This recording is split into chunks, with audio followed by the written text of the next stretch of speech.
মা তুমি কিভাবে বলো আমাকে একটা 15 বছর বয়সী মেয়েকে বিয়ে করতে?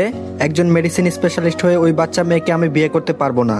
মা বলল চুপ করে ইজান, তোর বাবা যেহেতু বিয়েটা ঠিক করেছে তোর বাবাকে বল। আর মেয়েটা খুব সুন্দর, একেবারে মায়াবী চেহারা তার। আমি বললাম মায়াবী হোক, আমি বিয়ে করব না। মা বলল বেশি কথা বলিস না ইজান, খুব ভালো লক্ষ্মী মেয়ে একটা, তোর বাবার বন্ধু নাহিদ সাহেবের মেয়ে, তিনি মারা গিয়েছেন 2 মাস হলো। রুবিনা খাতুন মেয়েকে এত তাড়াতাড়ি বিয়ে দিতে চাননি এখন, কিন্তু গ্রামের কিছু বাজে ছেলে মেয়েটাকে খুব জ্বালাচ্ছে। দয়া করে রাজি হয়ে যা বাবা, তোর বাবা কেমন মানুষ তুই তো জানিস। তারপরও সে একবার স্ট্রোক করেছে, এখন যদি তুই বিয়ে করবি না কথাটা শুনে আবার কিছু হয়ে যায়, পাগলামো করিস না ইজান। মায়ের কথা শুনে ইজান কিছুটা নত হলো। ইজান শেখ বাবা মায়ের বড় সন্তান, তার একটি ছোট বোনও আছে ইজনিয়া শেখ, আপাতত মেডিকেল পড়ছে। ভাইয়ের মতো ডাক্তার হওয়ার ইচ্ছে আছে তার। ইজান পেশায় একজন ডাক্তার, মেডিসিন বিশেষজ্ঞ।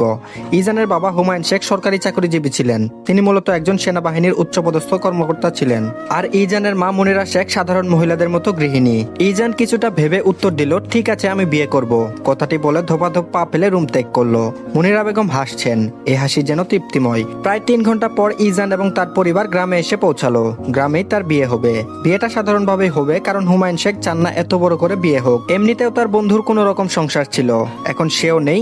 বিয়েটা বড় করে করলে তার বন্ধুর পরিবারের উপর বড় প্রভাব ফেলবে, তাই তিনি চাননি বিয়েটা বড় করে হোক। পুষ্প বলল আপু তোমার বর চলে এসেছে, কিছুক্ষণ পর তোমাকে বিয়ে করে নিয়ে চলে যাবে, হা হা হা। পুষ্পের কথা শুনে পদ্ম কেঁপে উঠল। বিয়ের কথা শুনে পদ্মের বুকটা কেমন যেন জ্বলে উঠল, যেন কেউ আগুন ধরিয়ে দিয়েছে। চোখ দিয়ে বেহায়া হয়ে 2 ফুটো পানি গড়িয়ে পড়লো। সে চায়নি এত তাড়াতাড়ি বিয়ে করতে, কিন্তু তার বাবা মা তাকে অনেক কথা বলার পর সে রাজি হয়েছে। কিছুক্ষণ পর ইজান আর পদ্মর বিয়েটা শেষ হলো। এখন বিদায় দেওয়ার পালা। পদ্ম বেঘুরে কান্না করছে। ইজানের বোন ইজানিয়া পদ্মর হাত ধরে আছে। রুবিনা খাতুন কান্নারত অবস্থায় ইজানের উদ্দেশ্যে বললেন, বাবা আমার মেয়েটা অত্যন্ত ছোট, সবেমাত্র ওর বেড়ে ওঠার বয়স, এখনই তার বিয়ে দিয়ে দিয়েছি। পরিস্থিতির কারণে আমার ছোট মেয়েটার এ দশা। বাবা হারা মেয়ে আমার, তুমি ওকে একটু মানিয়ে নেওয়ার চেষ্টা করো, আমার মেয়েটা যেন ভালো থাকে। ইজান গভীর কণ্ঠে জবাব দিল জি। অতঃপর পদ্মকে গাড়িতে উঠিয়ে তারা আবার ঢাকার উদ্দেশ্যে রওনা হলো। গাড়িতেও পদ্ম কান্না করছে। পদ্মের এক পাশে ইজান এবং আরেক পাশে ইজানিয়া। পদ্ম কান্না থামিয়ে একবার ইজান এবং আরেকবার ইজানিয়ার দিকে তাকালো। ইজান বিষয়টা খেয়াল করলো, কিন্তু কোনো ভ্রুক্ষেপ করলো না। হঠাৎ ইজানিয়া বলে উঠলো, কিছু বলবে ভাবি? পদ্ম খুব ইতস্তত ভাবে বলল, আপু আমি একটু পানি খাবো। ইজানিয়া শুনে তাড়াতাড়ি পদ্মকে পানি দিল। পদ্ম ঢকঢক করে পানি 1 বোতল খেয়ে ফেললো। পদ্ম পানির বোতল ইজানিয়াকে দিয়ে ইজানের দিকে তাকালো। ইজানের দৃষ্টি মোবাইলের দিকে। মোবাইলের আলো ইজানের মুখে পড়েছে।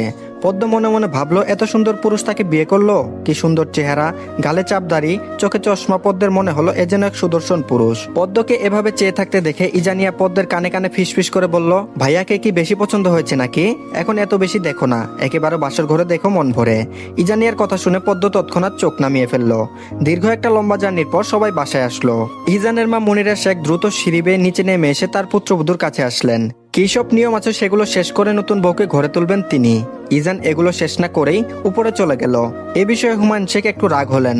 সব নিয়ম কানুন শেষ করে ইজানিয়া পদ্মকে নিয়ে ইজানের রুমে গেল। রাত প্রায় 12টা বেজে গিয়েছিল। ইজানিয়া বলল, ভাবি তোমার লাগেজে সব জামা কাপড় আছে, তুমি ফ্রেশ হয়ে পরে নিও, আমি যাই, প্রচুর ক্লান্ত আমি। কথাটি বলে ইজানিয়া বাহিরে যাওয়ার জন্য পা বাড়ালো, আর তখন ওই পদ্ম তার হাত ধরে ফেললো। বেশ আকুতি নিয়ে বলল, আপু আমি কখনো একা ঘুমাইনি, আমার ভয় লাগে, সবসময় আমার ছোট বোন আমার সাথে ঘুমাতো। ইজানিয়া হেসে ফেললো পদ্মের কথা শুনে, বলল তুমি একা কোথায়, ভাইয়া আছে তো। ইজানিয়ার কথাটা শুনে অবাক হয়ে গেল। সে একজন পুরুষ মানুষের সাথে ঘুমাবে শুনে কেমন যেন শরীরে কাঁটা দিয়ে উঠলো। তারপর বলল, না না আপু, আমি একটা ছেলের সাথে ঘুমাতে পারবো না।